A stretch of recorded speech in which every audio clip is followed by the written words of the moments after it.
पापा ने इतनी जल्दबाजी की कि मैं अपनी विदाई की तरह रो ही नहीं पाया, मेरी विदाई नहीं हो पाई। मुझे फील भी नहीं हुआ कि अरे मैं तो घर छोड़ के जा रहा हूँ। तो मैं अपना क्रेजी ग्लो अप करके यहाँ पे आ गया। फिर टाइम आया मेरे पापा के जाने का, शाम थी वो, और मुझे लग रहा था डर, क्योंकि if you are feminine and you are in India, you should know that it's scary and it will not be good for you. But does that mean I will dim down myself? No, bitch! Anyways, बहुत distracted हूँ मैं।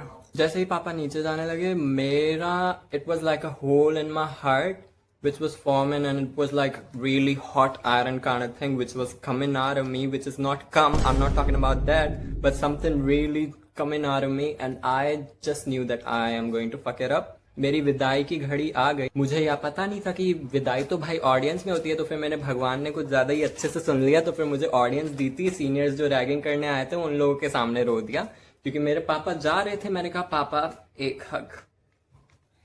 इतना भयंकर वाला रोया हूँ। तो यहाँ से हमारी 4 साल प्रिजन में रहने की कहानी शुरू हो चुकी है। और मेरा विदाई का जो इतना शौक था, मुझे क्या पता था मैं असली बहू बनने वाला हूँ यहाँ पे। क्योंकि हमारे हॉस्टल में पता है क्या होता है, हमारे हॉस्टल में 1 महीने तक तुम्हें बाहर नहीं जाने देंगे इस हॉस्टल के। और तुम शॉर्ट्स नहीं पहन सकते हो, चाहे तुम लड़के हो, तुम शॉर्ट्स नहीं पहन सकते हो, ना तुम टैंक टॉप पहन सकते हो। मैं तो लिटरल बहू बन गया, मेरी विदाई भी पब्लिक में होगी और मैं बहू भी बन गया। लड़कों को कौन शॉर्ट्स नहीं पहनने देता है? I am not being misogynist but still. और अगर अभी तुम्हें लगता है कि मेरा हॉस्टल में रहना बहुत ही ज़्यादा ऐसे फेरी टेल वाला होगा, मेरे साथ बहुत अच्छे से लोग बात कर रहे होंगे, नहीं, उल्टा था।